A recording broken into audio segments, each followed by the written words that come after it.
일본이 충격에 빠졌습니다. 도쿄 최고 명문 고등학교 3학년 한 소녀가 한국에서 발견한 진실 때문입니다. 그녀의 이름은 아키야마 레이카. 도쿄대 법학부 진학을 앞둔 완벽한 엘리트 가문이 자녀였죠. 그런데 한국 수학여행에서 돌아온 그녀가 학교에서 한 발표 하나가 일본 전체를 뒤흔들어 놓았습니다. 제 조부가 일제강점기 때 한국인들에게 피해를 입혔습니다. 순간 교실은 정적에 휩싸였고 SNS는 폭발했습니다. 일본 명문가 자제가 왜 이런 발표를 했을까요? 그리고 한국에서 그녀가 발견한 충격적인 진실은 과연 무엇이었을까요? 더 놀라운 건 이 이야기가 진짜라는 겁니다. 한국을 싫어하던 일본 여고생이 조부의 과거와 마주하며 완전히 다른 사람으로 변해가는 실화. 그 믿기 어려운 이야기가 지금 시작됩니다. 잠시 좋아요와 구독 눌러주시면 영상 제작에 큰 힘이 됩니다. 저는 아키야마 레이카입니다. 도쿄의 명문 사립고등학교 3학년이죠. 도쿄대 법학부 진학을 목표로 하고 있고 장래 희망은 인권 변호사예요. 그날도 평소처럼 방과 후 도서관에서 공부하고 있었는데 담임 선생님이 저를 부르더군요. 레이카, 좋은 소식이 있어. 내가 한국 법률 역사 체험 수학여행에 선정됐다. 솔직히 말하면 기쁘지 않았습니다. 아니, 오히려 불편했어요.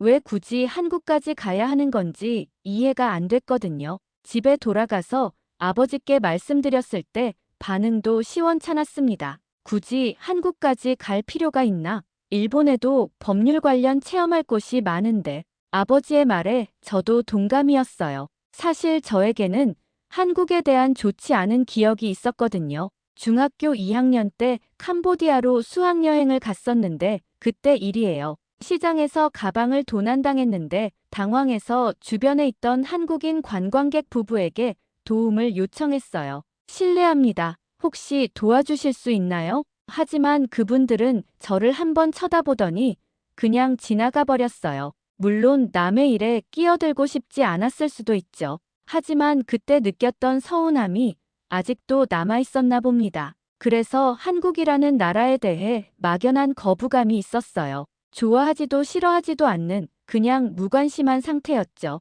하지만 이미 선정된 일이고 학교 대표로 가는 것이니 거부할 수도 없었습니다. 마음의 준비를 하기로 했어요. 며칠 후 담임 선생님이 수학여행 자료를 주시면서 말했습니다. 이번 여행은 단순한 관광이 아니야. 한국의 법률 시스템과 역사를 직접 체험하는 교육 프로그램이거든. 특히 서대문형무소나 국립중앙박물관 같은 곳을 방문할 예정이야. 서대문형무소라는 이름을 들었을 때 왠지 모를 묘한 기분이 들었어요. 그곳이 일제강점기와 관련된 곳이라는 건 알고 있었거든요. 그런 역사적인 장소를 왜 일본 학생들이 방문하는 거죠? 역사를 직시하고 이해하는 것도 교육의 한 부분이니까. 너도 미래의 법조인이라면 이런 경험이 도움이 될 거야. 선생님의 말씀을 들으면서도 마음 한편으로는 불안했습니다. 과연 그곳에서 제가 무엇을 느끼게 될까요?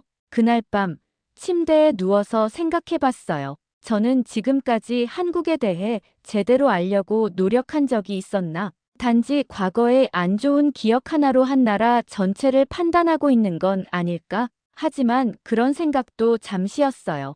어차피 일주일 다녀오면 끝나는 일이니까요. 그때는 몰랐습니다. 이 여행이 제 인생을 완전히 바꿔놓을 거라는 걸요. 출발을 며칠 앞둔 어느 일요일이었어요.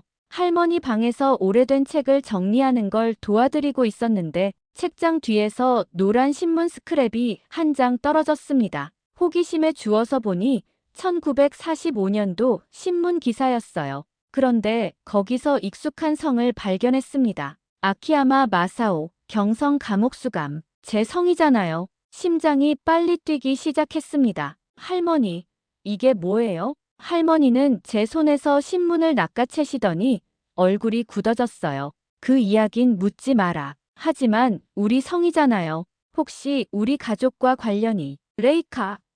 할머니가 처음으로 저에게 소리를 지르셨어요. 그런 걸 알아서 뭐 하겠다는 거냐? 할머니의 반응이 너무 강해서 더 놀랐습니다. 평소에는 항상 온화하신 분인데요. 그날 저녁 아버지께 그 일을 말씀드렸어요. 아버지, 할머니 방에서 아키야마 마사오라는 분에 대한 신문 기사를 봤는데요.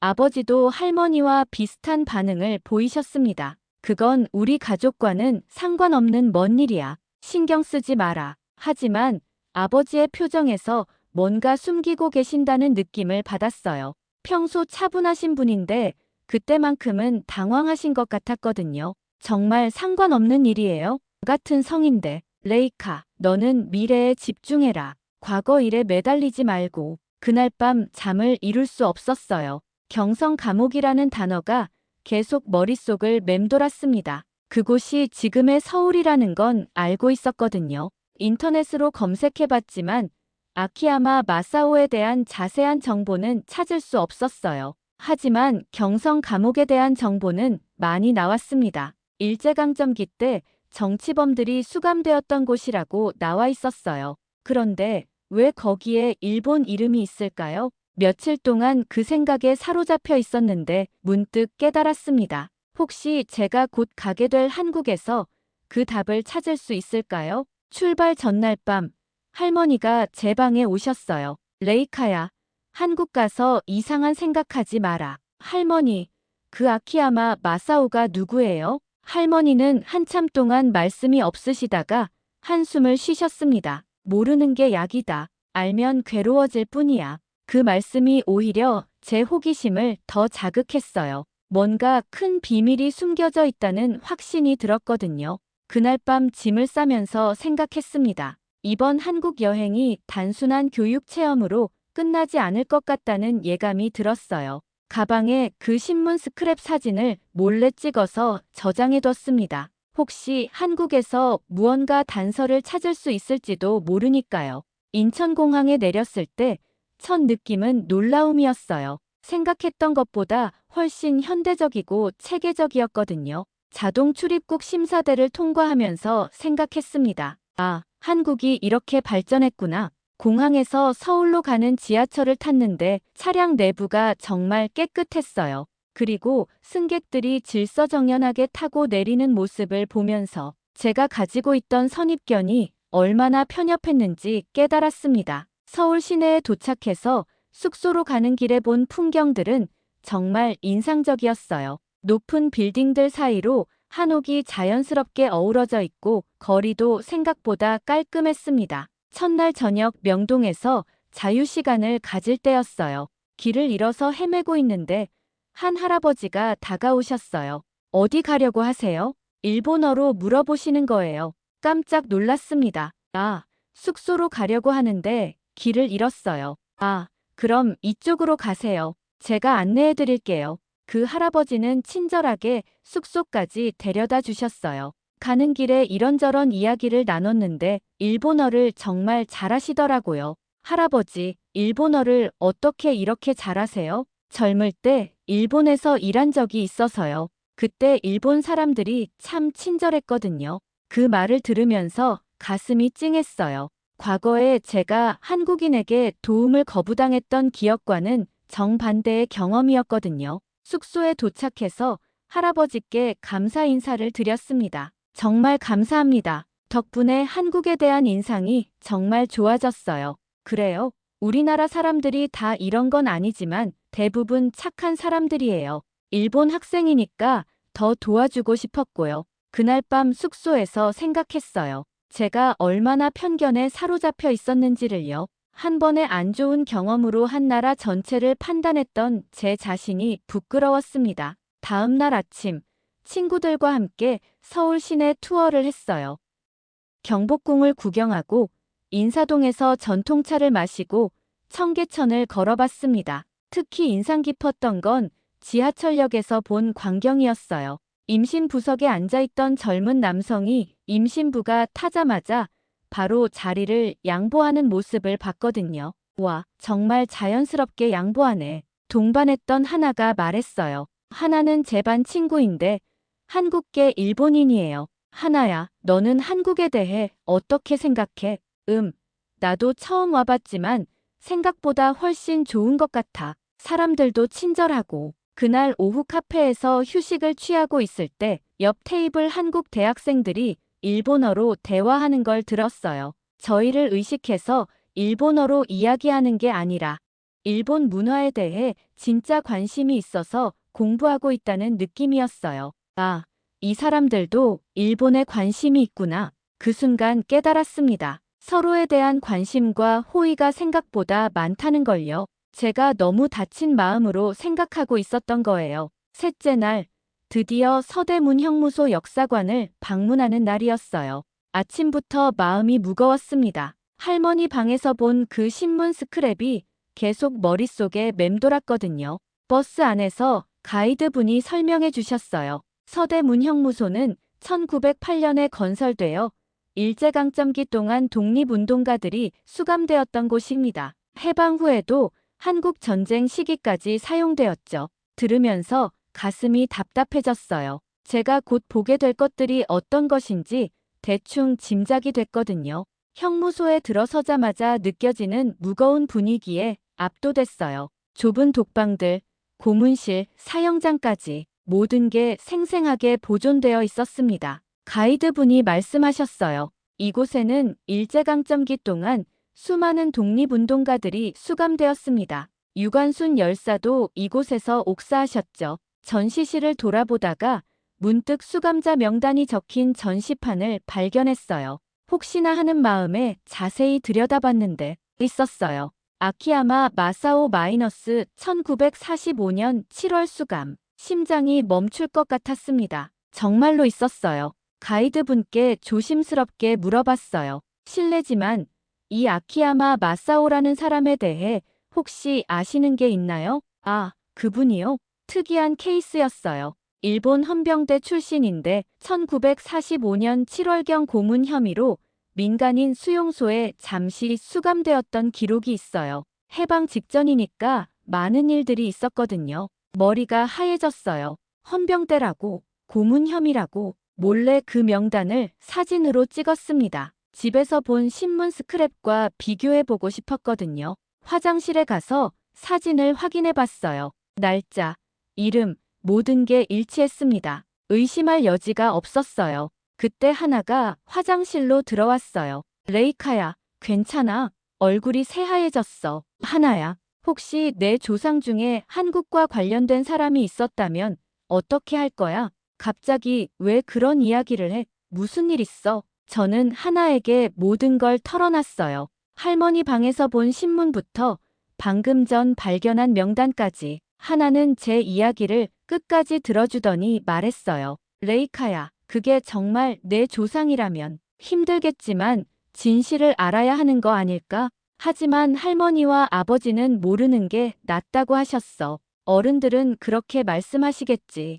하지만 너는 미래의 변호사잖아. 진실을 외면하는 변호사가 될 거야. 하나의 말이 가슴에 꽂혔어요. 맞았어요. 저는 진실을 추구하는 변호사가 되고 싶었는데 제 가족사의 진실은 외면하고 있었던 거예요. 그날 밤 숙소에서 인터넷으로 더 자세히 검색해봤어요.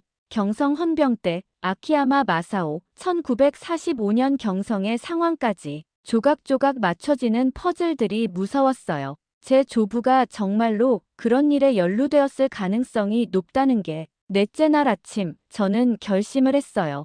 더 이상 외면할 수 없다고 생각했거든요. 서대문 형무소 역사관을 다시 방문했습니다. 개인 자유시간을 이용해서요.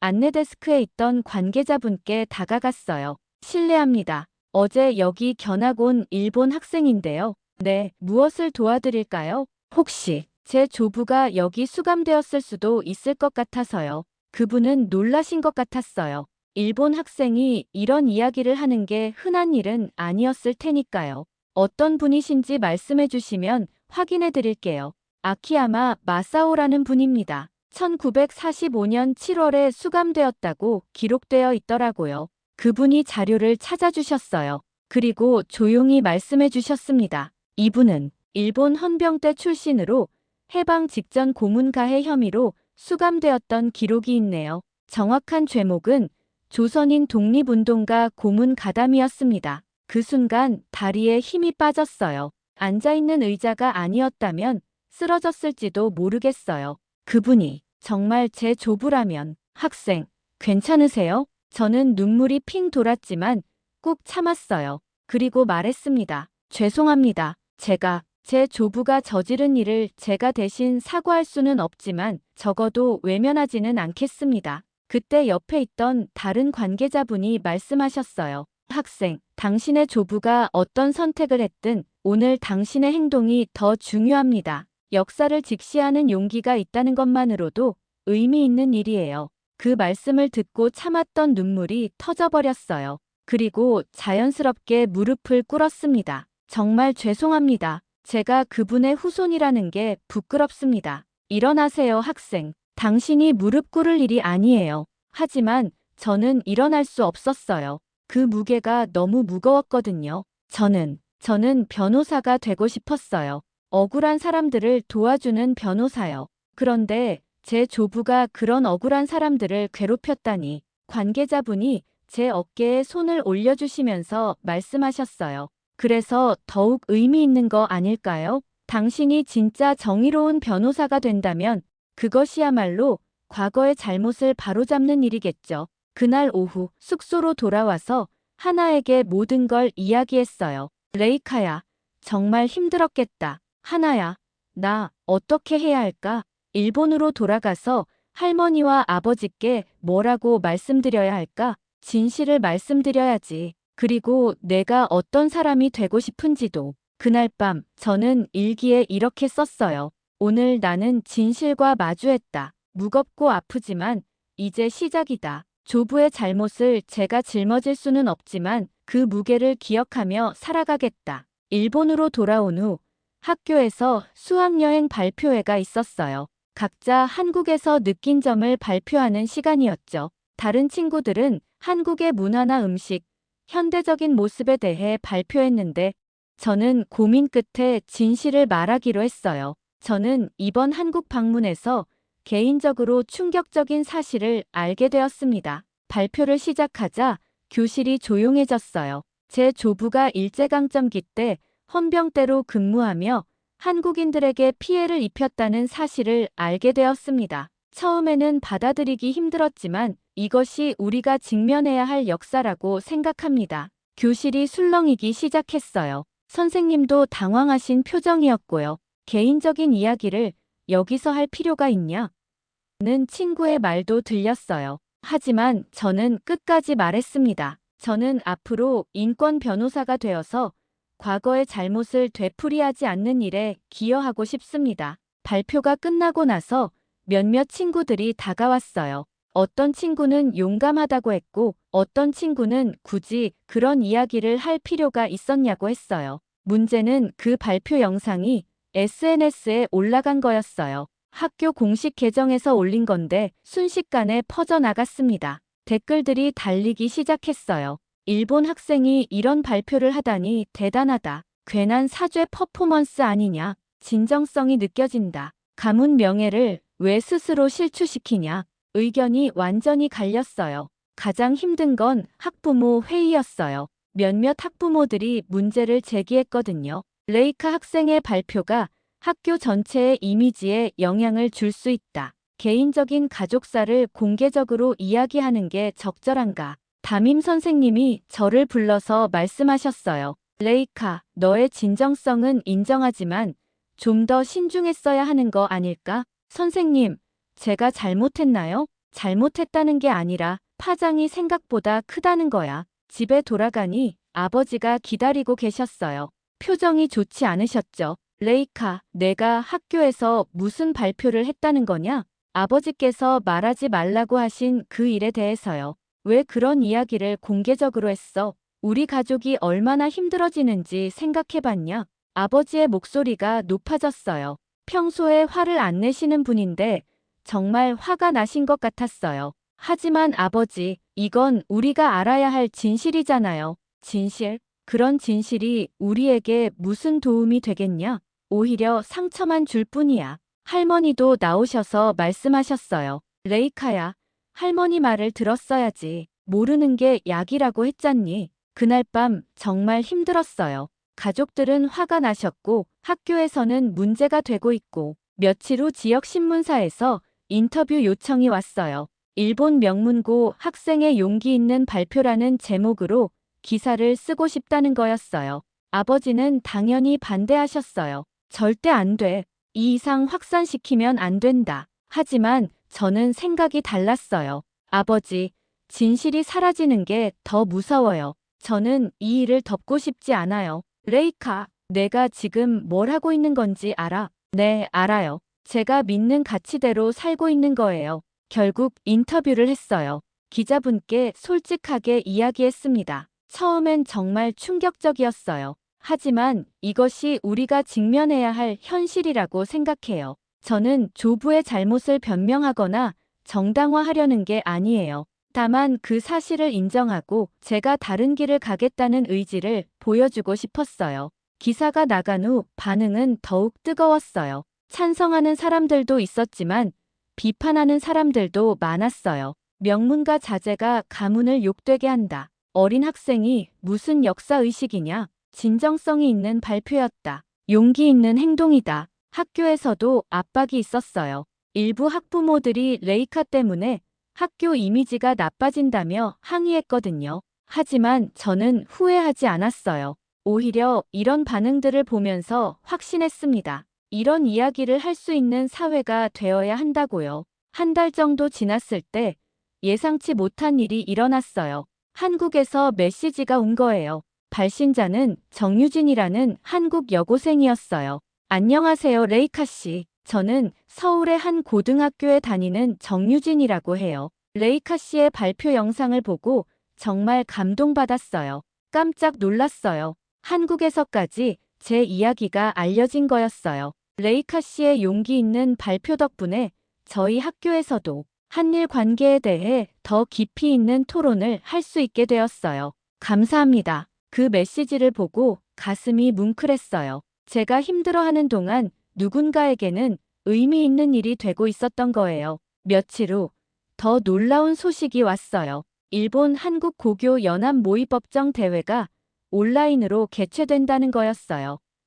그리고 저에게 참가 제안이 온 거죠. 역사와 법, 그리고 화해라는 주제였어요. 학교에서는 처음에 반대했어요. 또 문제가 될 수 있어. 하지만 담임 선생님이 의외로 지지해 주셨어요. 레이카의 진정성을 보여줄 좋은 기회일 수도 있어. 한번 해보자. 하나도 같이 참가하기로 했어요. 레이카야, 우린 그저 묻지 않았던 것뿐이야. 이제라도 제대로 알아보자. 모의법정 준비를 하면서 정말 많은 자료를 찾아봤어요. 일제강점기 역사, 위안부 문제, 강제징용, 그리고 현재의 한일 관계까지. 알면 알수록 복잡하고 어려운 문제들이었어요. 하지만 그 복잡함을 외면해서는 안 된다는 생각이 들었어요. 모의법정 당일 화상회의로 한국과 일본 학생들이 만났어요. 정유진도 있었고요. 주제는 과거사 문제에 대한 젊은 세대의 역할이었어요. 제가 발표할 차례가 되었을 때 이렇게 시작했어요. 저는 개인적으로 이 문제와 마주하게 되었습니다. 제 조부의 과거를 통해서요. 그리고 제가 겪었던 일들, 느꼈던 감정들을 솔직하게 이야기했어요. 저는 조부의 행동을 변명하거나 정당화하려는 게 아닙니다. 다만 그 사실을 인정하고 제가 다른 길을 가겠다는 의지를 보여주고 싶어요. 발표가 끝나고 정유진이 말했어요. 레이카 씨의 용기에 정말 감사해요. 이런 대화가 더 많아져야 한다고 생각해요. 한국 학생들의 반응도 따뜻했어요. 비난하거나 비판하는 게 아니라 진정성을 인정해주는 분위기였어요. 일본 학생들도 마찬가지였어요. 처음엔 어색해했지만 대화를 나누면서 서로를 이해하게 되었어요. 모의법정이 끝나고 나서 하나가 말했어요. 레이카야, 내 덕분에 나도 많이 배웠어. 우리가 몰랐던 게 정말 많았구나. 그날 밤 정유진에게서 다시 메시지가 왔어요. 레이카 씨, 오늘 정말 좋은 시간이었어요. 레이카 씨의 발표는 저희 학교법과 수업 교재로도 활용될 예정이에요. 정말 놀라웠어요. 제 이야기가 교육 자료로 쓰인다니요. 앞으로도 계속 연락하면서 서로 배워나가요. 그렇게 새로운 연대가 시작되었어요.